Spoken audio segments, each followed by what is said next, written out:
Hello friends, welcome to NS classes. My name is Neetu. आज के video में हम बात करेंगे 40 डेज़ क्रैश कोर्स के बारे में। कल से ही हमने 40 डेज़ क्रैश कोर्स स्टार्ट किया है और जो है आज आपका है डे 2। कल की अगर वीडियो किसी ने नहीं देखी तो मैं सबसे पहले यही सजेस्ट करूंगी कि आपको डे 1 देखना है, क्योंकि डे 1 जो है वो बेस है आपका बाकी पूरे जो है क्रैश कोर्स का, क्योंकि उसके अंदर हमने इंपॉर्टेंट सब्जेक्ट एंड हमने इंपॉर्टेंट टॉपिक देखे थे पिछले 5 पेपर को एनालिसिस करके। ठीक है, तो आज की वीडियो में हम स्टार्ट करेंगे डिजिटल की आज की वीडियो में हम कवर अप करने वाले हैं लॉजिक गेट क्या होता है, बूलियन अलजेब्रा क्या होता है, मिनिमाइजेशन क्या होता है और के माप होता है क्या होगा। ठीक है, तो यहाँ से जो है आपके 2 या 3 मार्क्स जो है आराम से कहीं भी नहीं गए, चाहे वो एचएसएससी पीजीटी का एग्जाम हो, चाहे वो एचसेट का एग्जाम हो, चाहे वो आप आर्मी पब्लिक स्कूल का भी एग्जाम दे रहे हो, चाहे आप किसी भी टीजीटी पीजीटी का एग्जाम दे रहे हो, यहाँ से जो है आपके 1 या 2 या 2 या 3 मार्क्स जो हैं आराम से जो है आप इन टॉपिक्स में कवर अप कर सकते हो। ठीक है, बाकी जो है आपका combination circuit, sequential circuit, number system जो है हम नेक्स्ट वीडियो में देखेंगे और ट्राई करेंगे कि 3 दिन के अंदर जो आपका डिजिटल है वो पूरा का पूरा कंप्लीट हो जाए। ठीक है, तो चलिए पूरा थ्योरी पार्ट अच्छे से डिस्कस करते हैं। तो सबसे पहले देखो लॉजिक गेट्स क्या होते हैं। लॉजिक गेट जो होते हैं एक फिजिकल डिवाइस होता है जो इम्प्लीमेंट किया जाता है Boolean function, that is it is perform a logical operation in one or more logical input and produces single logic output. ठीक है, तो ये क्या बोल रहा है, ये क्या करता है, लॉजिकल ऑपरेशन होता है जिसमें एक से ज़्यादा इनपुट होती हैं लेकिन आउटपुट जो है ये आपको एक ही प्रोवाइड करता है। तो लॉजिक गेट जो हैं उनको हम क्लासिफाई करते हैं basic gate, universal gate, code converter, comparator और अर्थमेटिक सर्किट। तो जो लास्ट वाला है इसके तीन नाम हैं, कोड कन्वर्टर भी कह सकते हो, कंपैरेटर भी कह सकते हो और अर्थमेटिक सर्किट भी कह सकते हो। ठीक है, बहुत ही इंपॉर्टेंट है, यहाँ से आपका क्वेश्चन कई बार एग्जाम में आया है कि बेसिक गेट कौन से होते हैं। तो बेसिक गेट आपका हो जाएगा एंड, और नोट, ये 3 गेट जो हैं ये आपके बिल्कुल बेसिक गेट हैं। यूनिवर्सल गेट आपके कौन से हो जाएंगे, नोर एंड नैंड गेट जो हैं वो आपके यूनिवर्सल गेट हो जाएंगे। एचसेट में आपका ये क्वेश्चन भी आया हुआ है। इसके बाद देखो कोड कन्वर्टर, कई बार क्वेश्चन आया है, कोड कन्वर्टर कौन से होंगे, 4 गेट आपको दे देगा और पूछ लेगा इनमें से कोड कन्वर्टर कौन सा है, कंपैरेटर कौन सा है, अर्थमेटिक सर्किट कौन सा है। तो आपको बताना है एक्सोर और एक्सनोर जो होते हैं वो आपके कोड कन्वर्टर, कंपैरेटर और अर्थमेटिक सर्किट होते हैं। तो यहाँ से आप देख सकते हो एक्सोर और एक्सनोर जो हैं आपके जो हैं अर्थमेटिक, कन्वर्टर और कंपैरेटर है। नैंड और नोर गेट जो हैं आपके यूनिवर्सल गेट हैं, नोट, नैंड और एंड और जो हैं वो आपके बेसिक गेट्स हैं। क्लियर है, ये चीज़ अच्छे से याद रखना। सबसे पहले देखो नोट गेट क्या कहता है, नोट गेट को आप इन्वर्टर भी कहते हो, तो ये चीज़ आपको याद रखना है। ये इन्वर्ट करता है, क्या इन्वर्ट करता है, यहाँ से आप ट्रूथ टेबल में ही देख सकते हो। अगर इनपुट मैंने 0 दी है तो इसके आउटपुट इसको क्या मिलेगी, 1। अगर मैंने इनपुट 1 दिया है तो आउटपुट क्या मिलेगी, 0। ठीक है, तो ये हमेशा क्या करता है, कॉम्प्लीमेंट कर देता है वैल्यू का। तो circuit symbol for not gate, तो ये जो है आपका सर्किट सिंबल है किसका, नोट गेट का। यहाँ पर आप देख सकते हो इस तरीके से जो है आपका, ये जो है आपका नोट गेट है, इस तरीके से ये वाला साइन पीछे जो है नोट लगा हुआ है। तो ये आपका कौन सा गेट है, not gate. Not gate clear हो गया होगा सबको। आगे देखो एंड गेट क्या होता है। एंड गेट में क्या होता है, जहाँ पर मैक्सिमम इनपुट होगी वहीं पर आउटपुट आपको मैक्सिमम मिलेगी, अदरवाइज जो है आपको आउटपुट मैक्सिमम बिल्कुल भी नहीं मिलेगी। तो यहाँ पर आप देखो ए, बी और लास्ट में आउटपुट। ठीक है, तो यहाँ पर जो है हम क्या करवाते हैं, डॉट करवाते हैं, ये चीज़ याद रखना, ए डॉट बी। ठीक है, और में हम प्लस करवाते हैं। 0 0 दोनों ही लो इनपुट हैं तो 0 मिलेगा, 0 1 एक ही हाई इनपुट है, हमने क्या बोला था, बोथ इनपुट जो हैं वो हाई होनी चाहिए। यहाँ पे भी 0 1 0 भी आपका 0 है तो 1 1 पे हमें क्या मिलेगा, 1। ठीक है, तो ये आपका एंड गेट है और इस तरीके से हम इसको क्या करवाते हैं, रिप्रेजेंटेशन करवाते हैं। इस तरीके से ये सिंबल है इसका आपका किसका, एंड गेट का। क्लियर है। इसके बाद देखो प्रॉपर्टीज, कई बार क्वेश्चन आया है कि एंड लॉजिक एसोसिएटिव लॉ कौन से लॉजिक सर्किट में होल्ड नहीं करता है, तो इस तरीके से क्वेश्चन आया है। तो एंड लॉजिक में आपका कम्यूटेटिव लॉ भी होल्ड करता है और एसोसिएटिव लॉ भी होल्ड करता है। इंपॉर्टेंट क्वेश्चन है, ध्यान देना इस क्वेश्चन पे। एंड गेट में जो है आपका कम्यूटेटिव एसोसिएटिव दोनों होल्ड करेंगे। इसके बाद और गेट देखो, और गेट में क्या होता है, मिनिमम आपके पास जो है एक मिनिमम मतलब एक में जो है आपके मैक्सिमम इनपुट होनी चाहिए। अगर एक जीरो भी है तो भी आपको आउटपुट क्या मिलेगी, 1। ठीक है, तो यहाँ पे देखो 0 0 0 0 पे तो 0 ही मिलेगा क्योंकि कहीं पे भी आउटपुट हाई नहीं है। 0 1 पे आपको 1 मिल गया, 1 0 पे 1 मिल गया और 1 1 पे आपको क्या मिल गया, 1। ठीक है, तो ये आपका है और गेट और इसमें हम किससे रिप्रेजेंट करते हैं, प्लस से। ठीक है, ए प्लस बी, वहाँ पे हम क्या कर रहे थे, ए डॉट बी। तो ये जो है आपका सिंबल है, इस तरीके से जो है आप और गेट को रिप्रेजेंट करवाते हो। थोड़ा सा हल्का सा कर्व हो जाएगा आगे। और यहाँ पर जो है प्रॉपर्टीज इसकी क्या होंगी, कम्यूटेटिव लॉ भी होल्ड करता है और एसोसिएटिव लॉ भी होल्ड करेगा, कहाँ पर, आपका और गेट के अंदर। ठीक है, इसके बाद देखो नैंड गेट क्या होता है। नैंड गेट सबसे पहले एक तो आपका यूनिवर्सल गेट हो गया। यूनिवर्सल गेट होने के साथ साथ जो है हम नैंड गेट से कोई भी गेट बना सकते हैं। यूनिवर्सल गेट का मतलब यही है कि आप नैंड गेट या नोर गेट को यूज़ करके कोई भी गेट बना सकते हो। तो ये जो है आपका नैंड गेट का सिंबल है और जो आउटपुट है वो देख सकते हो।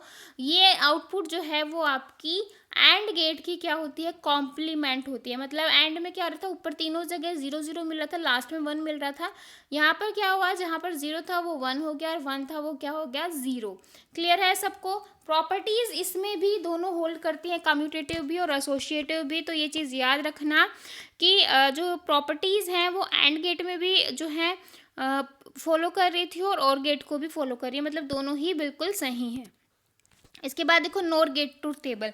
नोर गेट भी जो है आपका क्या होता है, यूनिवर्सल गेट है और ये जो है इसकी आउटपुट है, ये अपोजिट होता है किसका, और गेट का। ठीक है, और के आगे हम क्या लगा देते हैं, नोट, तो नोर बन गया। एंड के आगे मैंने नोट लगा दिया तो क्या बन गया, नैंड गेट। ठीक है, तो यहाँ पर क्या हो रहा है कि जहाँ मतलब और गेट के अपोजिट है, 0 0 पे 1 मिला था तो 0 0 पे आपको क्या मिल जाएगा, 0 0 पे आपको 1 मिल जाएगा, वहाँ पे 0 0 पे आपको क्या मिला था, 0। ठीक है, तो और बाकी सब जगह 1 था और बाकी सब जगह यहाँ पर क्या हो जाएगा, 0। ठीक है, ये आपका जो है सर्किट सिंबल है किसका, नोर गेट का। अगर नोर गेट क्या करता है, कम्यूटेटिव लॉ को तो फ्लो करता है लेकिन एसोसिएटिव लॉ को नहीं करता। तो ये चीज़ आपको याद रखनी है कि कौन सा गेट जो है कौन से लॉ को फॉलो करता है, नहीं करता है। कई बार एग्जाम में आया है, मैंने देखा है। तो ये आपको अच्छे से करना है कि इसमें नोर गेट में क्या होता है, कम्युनिकेशन कम्यूटेटिव लॉ होल्ड करेगा, एसोसिएटिव नहीं करेगा। क्लियर है। एक्सोर गेट आपका क्या होगा, यहाँ पर हमें जो आउटपुट है वो इस तरीके से रिप्रेजेंट करते हैं, ए एक्सोर बी, और जब हम इसको ओपन करेंगे तो आपको मिलेगा ए bar B plus A B का बार। ठीक है, तो ये जो है आपके एक्सोर गेट की आउटपुट है। तो इसको हम इस तरीके से रिप्रेजेंट करते हैं, आप देख सकते हो। और गेट के आगे मैंने क्या कर दिया, एक और लगा दिया, तो ये जो है इसका सिंबल हो गया। और ये जो है आपकी आउटपुट है, 0 0 पे आपको 0 मिलेगा, 1 1 पे आपको, मतलब जहाँ पर सेम आउटपुट होंगी वहाँ पर आपको 0 आउटपुट मिलेगा और जहाँ पे डिफरेंट आउटपुट होंगी वहाँ पे आपको 1 मिलेगा। तो ये चीज़ आपको ध्यान रखनी है। Enable input 0, disable input 1। ठीक है, it is called staircase switch. ठीक है, तो ये चीज़ याद रखनी है, कई बार पूछ सकता है कि स्टेयर केस स्विच किसे कहते हैं, तो एक्सोर गेट को कहते हैं। It is widely used in parity generation and detection. तो वाइडली यूज़ किया जाता है कहाँ पर, पैरिटी जनरेशन और डिटेक्शन में। When both the input are different, जहाँ पे इनपुट डिफरेंट होंगी वहाँ पे आउटपुट जो है आपको हाई मिलेगा और जहाँ पे इनपुट सेम होंगी वहाँ पे आपको आउटपुट क्या मिलेगा, लो मिलेगा। ठीक है, ए एक्सोर ए करेंगे तो 0 मिलेगा, ए एक्सोर ए बार करेंगे तो 1 मिलेगा, ए एक्सोर 0 करेंगे तो ए मिलेगा और ए एक्सोर 1 करेंगे तो ए बार मिलेगा। तो ये चीज़ आपको याद रखनी है अच्छे से। ठीक है, इसके बाद देखो एक्सनोर गेट। एक्सनोर गेट क्या कहता है कि ये जो आउटपुट है आपकी क्या मिलेगी, आउटपुट आपको क्या मिलेगी, यहाँ पर ए डॉट, यहाँ पे ये वाला सिंबल आएगा। ठीक है, और बी। ठीक है, तो इसको हम क्या बोलेंगे, A B plus A bar B bar. तो यहाँ पर क्या होगा, जहाँ पर सेम आउटपुट होगी वहाँ पर आपको 1 मिलेगा, अदरवाइज जहाँ पर डिफरेंट आउटपुट है वहाँ पर आपको क्या मिलेगा, 0। तो अनेबल इनपुट 1 और disable input 0। When both the input are same then output becomes high or logic. मतलब दोनों ही इनपुट अगर सेम होंगे तो आउटपुट जो है आपको क्या मिलेगी, हाई मिलेगी। अगर दोनों ही इनपुट डिफरेंट होंगे तो आउटपुट आपको क्या मिलेगी, लो मिलेगी। लॉजिक गेट कन्वर्जन देखो किस तरीके से हम गेट्स को कन्वर्ट करवाते हैं, बहुत ही इंपॉर्टेंट है, इसको अच्छे से देखना। और गेट में नैंड गेट यूज़ करके और गेट मतलब कैसे बनाएंगे वो देखो। तो और गेट की आउटपुट होती है ए प्लस बी। तो मैंने यहाँ पर क्या लगाया, नैंड गेट के पीछे क्या लगा दिया, नोट गेट लगा दिया। तो आपको आउटपुट क्या मिल जाएगी, ए प्लस बी। इसके बाद देखो AND gate using NOR gate, मतलब नोर गेट के पीछे अगर मैं एक नोट लगा दूं तो आपका क्या बन जाएगा, एंड गेट। ठीक है, तो ये चीज़ आपको क्लियर होनी चाहिए। इसके बाद देखो NAND gate using NOR gate, NAND gate से नोर गेट बनाने के लिए आपको क्या चाहिए, दो आपने आगे नोट लगा दिया, पीछे भी एक नोट लगा दिया और बीच में आपका और गेट वाला सिंबल हो गया। ठीक है, तो आउटपुट आपको क्या मिलेगी, ए बार प्लस बी बार। ठीक है, इसके बाद देखो नोर गेट यूजिंग एंड गेट, मतलब एंड गेट से हम क्या बना रहे हैं, सॉरी नोर गेट से हम क्या बना रहे हैं, एंड गेट। ठीक है, तो किस तरीके से होगा, ये आपका एंड गेट है और ये आपका नोर गेट है, तो आप इसको किस तरीके से बनाएंगे, यहाँ पे आपने आगे भी नोट गेट लगा दिया, पीछे भी, और आपको जो है वाई ये वाली आउटपुट मिल जाएगी। क्लियर है। इसके बाद देखो ये वाली जो टेबल है वो सबके लिए काफ़ी ज़्यादा इंपॉर्टेंट है और कई बार एग्जाम में यहाँ से डायरेक्ट क्वेश्चन पूछ लिया जाता है, तो ये आपको याद करनी है। तो यहाँ पे देखो logic gate, required number of NAND gate और required number of NOR gate. ठीक है, तो ये नैंड गेट है, तो एक नैंड गेट यूज़ करता हूँ। अगर नोट गेट बनाना हो तो एक नैंड गेट से हो जाएगा, एंड बनाना हो तो दो नैंड गेट से हो जाएगा, और बनाना हो तो तीन नैंड गेट से हो जाएगा, एक्सोर बनाना हो तो आपका जो है, आपको जो है कितनी चाहिए, चार चाहिए, सॉरी यहाँ पर चार आपको चाहिए होंगे। चार नैंड गेट यूज़ करोगे तो एक्सोर बनेगा, तीन नैंड गेट यूज़ करोगे तो और बनेगा, दो नैंड गेट यूज़ करोगे तो एंड बनेगा, और एक नैंड गेट यूज़ करोगे तो नोट बनेगा। ठीक है, एक्सनोर के लिए आपको 5 नैंड गेट चाहिए होंगे, तभी जो है आप बना सकते हो क्या, एक्सनोर गेट। ठीक है, ऐसे ही अगर नोट गेट बनाना है तो अगर आप नोर गेट से बना रहे हो तो एक नोर गेट से आपका नोट गेट बन जाएगा, तीन लगेंगे आपके एंड गेट में, दो लगेंगे आपके और गेट में, एक्सोर में 5 और एक्सनोर में आपके 4। ठीक है, तो ये जो टेबल है आपको बहुत अच्छे से याद करनी है। कई बार एग्जाम में पूछ लिया जाता है कि कितने नैंड गेट से हम एक्सोर बना सकते हैं, तो कितने नैंड गेट चाहिए आपको, 4। ठीक है, और अगर नोर गेट की बात करें तो आपको कितने चाहिए, 5। क्लियर है सबको। इसके बाद देखो नैंड गेट, नैंड गेट जो है आपका यूनिवर्सल गेट है, और नैंड और नोट से हम कोई भी गेट बना सकते हैं। तो यहाँ पे देखो नोट गेट, नोट गेट से आपने क्या बनाया, A dot A bar is equal to A bar. ठीक है, नैंड गेट से आपने क्या बनाया, इस तरीके से नैंड गेट से सॉरी दो नैंड गेट लगाऊंगी तो आपका क्या बन जाएगा, एंड गेट बन जाएगा। एक नैंड गेट लगाया तो आपका नोट गेट बन गया, और तीन नैंड गेट लगाए तो आपका और गेट बन गया। ठीक है, ऐसे ही मैंने 4 नैंड गेट लगाए तो आपका क्या बना, एक्सोर, और मैंने 5 नैंड गेट लगाए तो आपका क्या बना, एक्सनोर। क्लियर है। अब देखो बूलियन अलजेब्रा, हमने देख लिया डिजिटल लॉजिक क्या होता है, कौन से बेसिक्स आपके गेट्स होंगे, कन्वर्टर क्या होता है, सारे गेट्स हमने देख लिए, हमने टेबल्स अच्छे से याद कर ली। अब हम देख लेते हैं बूलियन अलजेब्रा आपका क्या होता है। तो यहाँ पर आपका नोट ऑपरेशन होता है, ठीक है, एंड ऑपरेशन होता है, डिस्ट्रीब्यूशन थ्योरम होता है, बहुत ही इंपॉर्टेंट थ्योरम है। जब आप मिनिमाइजेशन करते हैं तो कई बार ये थ्योरम मतलब यूज़ होती है, मोस्टली यूज़ होती है। तो A plus B C is equal to A bracket A plus B bracket A plus C, तो ये जो है आपका डिस्ट्रीब्यूशन थ्योरम है। उसके बाद देखो नोट, ये जो है आपको याद करने की ज़रूरत है, A plus A bar B. तो यहाँ पर आपका क्या होगा कि अगर ए बार और ए, ठीक है, तो ए बार और ए आपका क्या बन जाएगा, यहाँ से ए प्लस बी बन जाएगा। ठीक है, क्योंकि मैं ए की अगर यहाँ पर भी करूँ तो यहाँ से आपका क्या बनेगा, ए प्लस बी। अब ए plus A bar B, A plus A bar B करेंगे तो यहाँ से आपका ए प्लस बी बार बन जाएगा, ए बार प्लस ए बी करेंगे तो आपका ए बार प्लस बी बन जाएगा, ए bar plus A B bar करेंगे तो ए बार प्लस बी बार बन जाएगा। क्लियर है सबको। अब देखो De Morgan's theorem, De Morgan's theorem आपकी क्या कहती है, A B C is equal to A bar plus B bar plus सी। ठीक है, और A plus B plus C आपकी क्या कहती है, A bar dot B bar dot C. ठीक है, तो यहाँ पर एक जगह मल्टीप्लिकेशन से बता दिया, यानी कि नैंड गेट से बता दिया, दूसरी जगह आपका और गेट से बना दिया। ठीक है, अब देखो ट्रांसपोजिशन थ्योरम। ट्रांसपोजिशन थ्योरम आपकी क्या कहती है, A plus B A plus C is equal to A plus B C. ठीक है, क्योंकि यहाँ से अगर हम इसको मल्टीप्लाई करेंगे और मल्टीप्लाई करने के बाद जब हम इसको सॉल्व करेंगे तो आपको मिलेगा ए प्लस बी।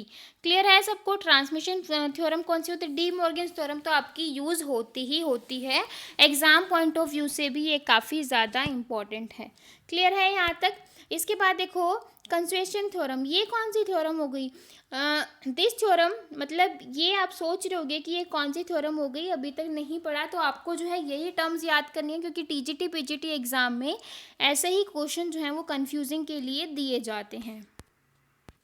तो यहाँ पे देखो this theorem is use to eliminate redundant term. तो ये जो रिडंडेंट टर्म होती हैं, मतलब मिनिमाइज करने के लिए, जो रिडंडेंट मतलब जो फालतू की बार बार जो रिपीट हो रही है, रिडंडेंट टर्म को एलिमिनेट करने के लिए यूज करते हैं।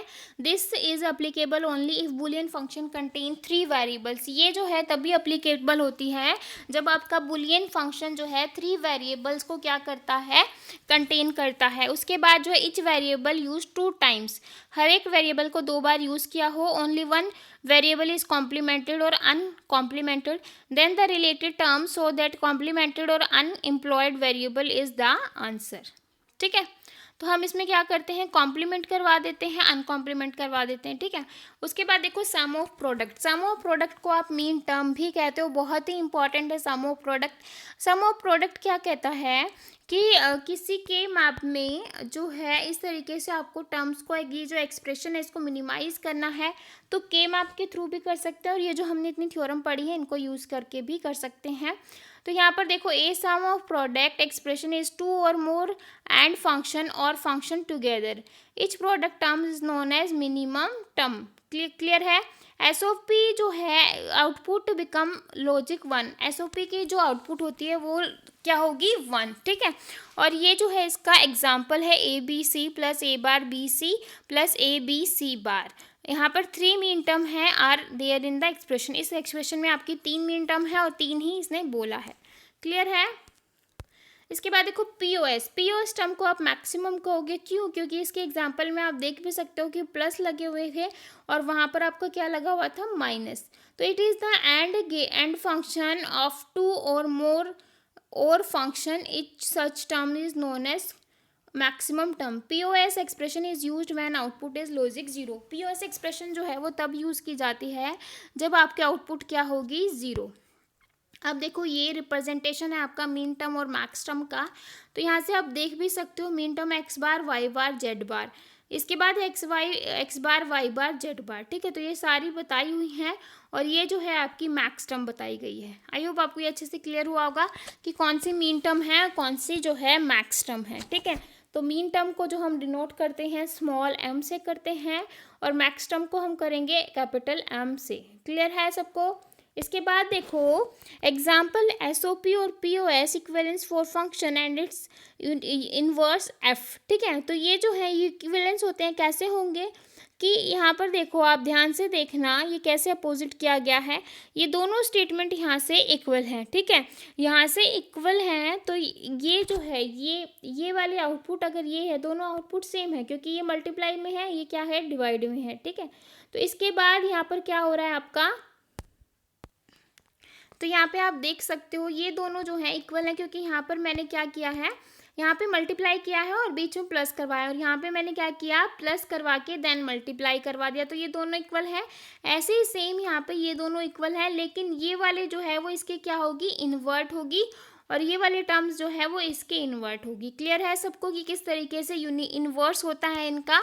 अब देखो इसके बाद नोट देखना ध्यान से, क्योंकि कई बार एग्जाम्पल जो है डायरेक्ट यहाँ से क्वेश्चन आता है विद n वेरिएबल। अगर आपके पास n वेरिएबल है, maximum possible minimum and maximum terms two n।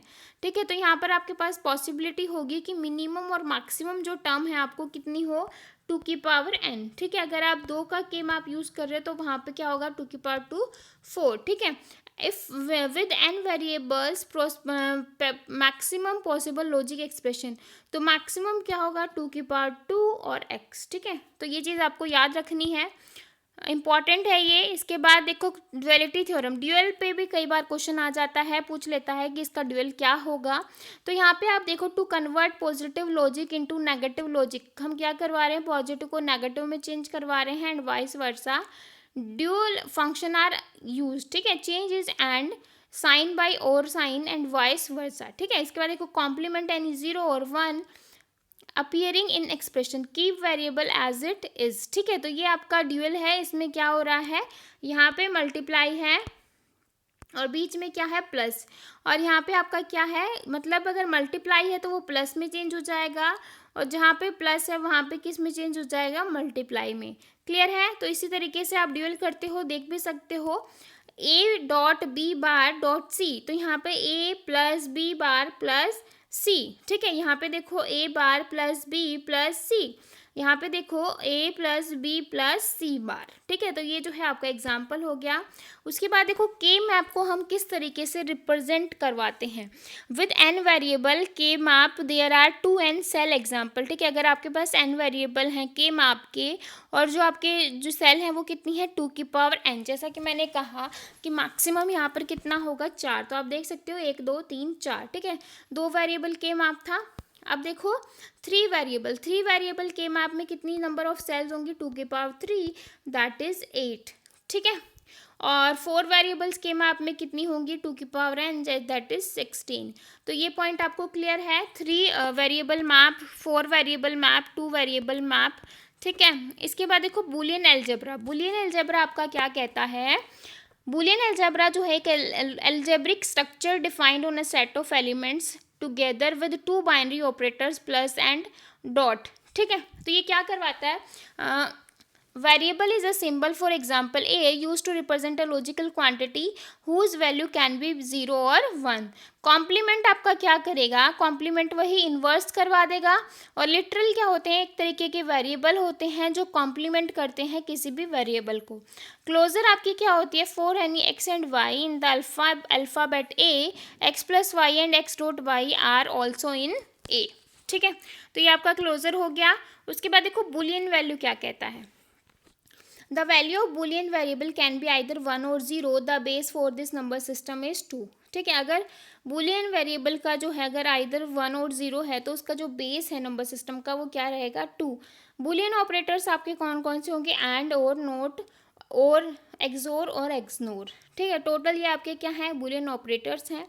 ये सारे मैंने पीछे करवा दिए थे, तो इसलिए मैंने यहाँ पर इतना ज़्यादा डिटेल में नहीं करवाया है। तो एंड को हम लिखेंगे ए डॉट बी, और को हम लिखेंगे ए प्लस बी, और नोट को हम यहाँ पर लिखेंगे the output will be like Y is equal to complement A, ठीक है। तो नोट गेट में क्या होता है, आउटपुट जो है हमेशा आपकी कॉम्प्लीमेंट होती है। एक्सोर गेट आपका क्या कहता है, आउटपुट तो आपको पता ही है, यहाँ पर क्या होगा, x bar plus Y is equal to y plus x bar. तो ये आपका एक्सोर गेट होता है, और इसको आप कौन सा गेट भी कहते हो, it is also known as inequality checking gate. तो क्वेश्चन आ जाए इन इक्वालिटी चेकिंग गेट कौन सा है, तो आपको याद रहना चाहिए एक्सोर गेट है। अब इक्वालिटी चेकिंग गेट, अगर इक्वालिटी गेटिंग की चीज बात आती है तो एक्सोर गेट जो है वो आपका क्या होगा, क्वालिटी चेकिंग गेट। क्लियर है यहाँ तक।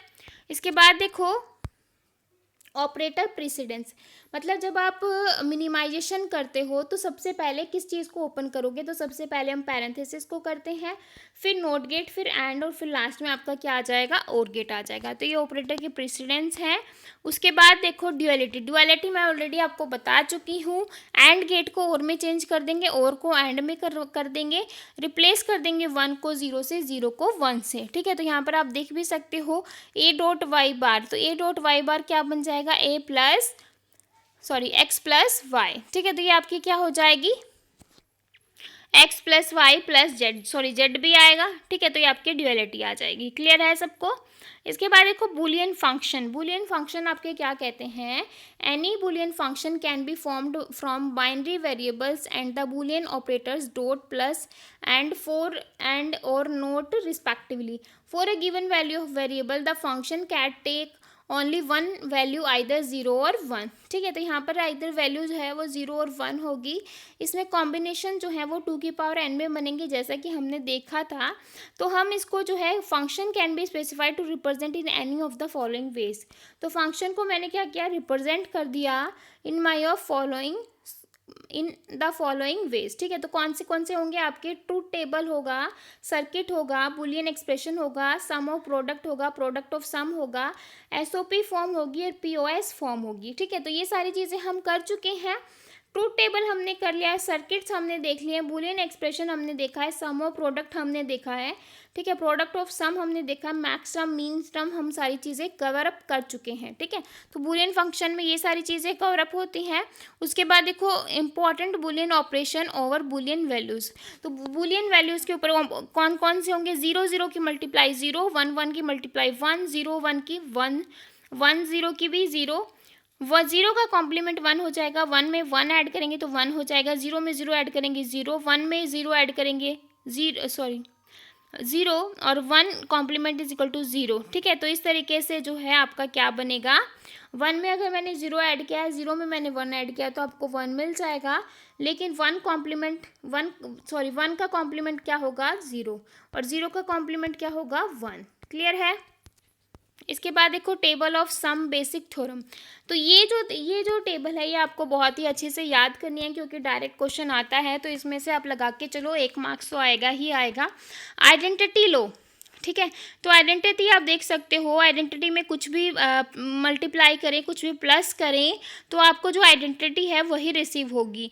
कॉम्प्लीमेंट लो क्या कहता है कि एक जैसे लाइक मैं हूँ और मेरा दूसरे का कोई कॉम्प्लीमेंट कर दे, ठीक है, तो वही कॉम्प्लीमेंट हो गया, तो x plus x bar is equal to 1, ठीक है। इसके बाद देखो आइडेम्पिटेंट लो। आइडेम्पिटेंट लो क्या कहता है आपका कि x में x मतलब मेरे अंदर कुछ भी ऐड हो जाए लेकिन मुझे कुछ नहीं फर्क पड़ने वाला, तो सेम आइडेम्पिटेंट तो है x में x ऐड किया तो इज इक्वल टू 1, ठीक है।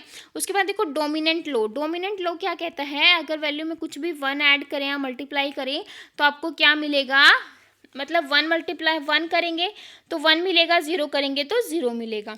इवोल्यूशन लो। इवोल्यूशन में क्या होता है, x bar x equal to X, ठीक है। कम्यूटेटिव लो आपका क्या कहता है, x plus Y is equal to Y plus X, ठीक है। कम्यूटेटिव हम पीछे भी कर चुके हैं। एसोसिएटिव लॉ जो है आपका कहाँ कहाँ पर होता है मुझे कमेंट सेक्शन में बताएंगे, अगर किसी ने अच्छे से वीडियो देखी है तो। क्या आपका एसोसिएटिव लॉ एक्सोर एक्सनोर इन सब गेटों में होता है। डिस्ट्रीब्यूटिव लॉ आपका क्या कहता है, X dot Y plus Z is equal to X dot Y plus Z dot Z, ठीक है।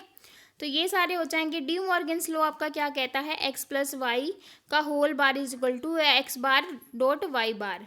एब्जॉर्प्शन लॉ आपका क्या कहता है, X plus X dot Y is equal to X. यहाँ से आप एक्स कॉमन तो आपका क्या बन जाएगा, एक्स बन जाएगा, ठीक है, क्योंकि एक्स करेंगे और 1 प्लस वाई हो जाएगा इस तरीके से, sorry x is equal to X dot Y, यहाँ पे प्लस आ जाएगा, x मैंने कॉमन लिया तो यहाँ पे 1 प्लस यहाँ पे आपका क्या बन जाएगा y। 1 में कुछ भी ऐड करें तो आपका 1 ही होगा, तो यहाँ पे आपका क्या बन जाएगा, सिर्फ x, ठीक है। तो इस तरीके से आपका एब्जॉर्प्शन लो आएगा। डी मॉर्गन्स होगी, distributed, commutative, associative, involution, dominant, idempotent law, complement law और आइडेंटिटी लो, ठीक है। तो ये सारे जो हैं आपके बेसिक थ्योरम है और बहुत ही इंपॉर्टेंट जो है ये लॉज हैं जो आपको याद करने हैं। अब देखो important theorem used in simplification. तो कौन कौन सी हैं, नोट ऑपरेशन आपका इस तरीके से हम रिप्रेजेंट करवाते हैं। एंड ऑपरेशन को हम ए में कुछ भी ऐड करें, ए में 1 ऐड करें तो ए में कुछ भी मल्टीप्लाई करेंगे तो 0, और ए में कुछ भी मतलब उसका जो इन्वर्स ऐड करेंगे तो आपका क्या मिलेगा, आपको 0 मिलेगा, ठीक है। इसके बाद देखो और ऑपरेशन आपका क्या कहता है, ए में मैंने कुछ भी ऐड किया तो ए मिला, ए में मैंने 0 ऐड किया तो ए मिला, ए में मैंने 1 ऐड किया तो 1 मिला, ए में मैंने ए का कॉम्प्लीमेंट किया मतलब 1 प्लस, अगर 1 का कॉम्प्लीमेंट किया तो 0, तो 1 प्लस 0 आपका क्या बन जाएगा, 1, ठीक है। तो ये आपकी डिस्ट्रीब्यूशन थ्योरम हो गई a plus B C is equal to a into a plus b into a plus सी। ठीक है, तो इस तरीके से हम मिनिमाइजेशन करते हैं, आपको एक्सप्रेशन दी होंगी, आप उसको मिनिमाइजेशन कर सकते हैं। ठीक है, तो आई होप आपको आज की वीडियो अच्छी लगी होगी। डे 2 आपको अच्छे से समझ में आया होगा। अगर आपको समझ में आता है तो जितने टॉपिक मैंने करवाए हैं उनके बेस पे एमसीक्यू ढूंढो, और जिनमें डाउट होता है आप ग्रुप पे डाल के क्वेश्चंस पूछो। ठीक है, तो आई होप आपको आज की वीडियो अच्छी लगी होगी। लगी है तो चैनल को एक लाइक और सब्सक्राइब करना बिल्कुल मत भूलिएगा। तो फिर मिलेंगे ऐसी नई वीडियो के साथ, तब तक के लिए बाय एंड थैंक यू।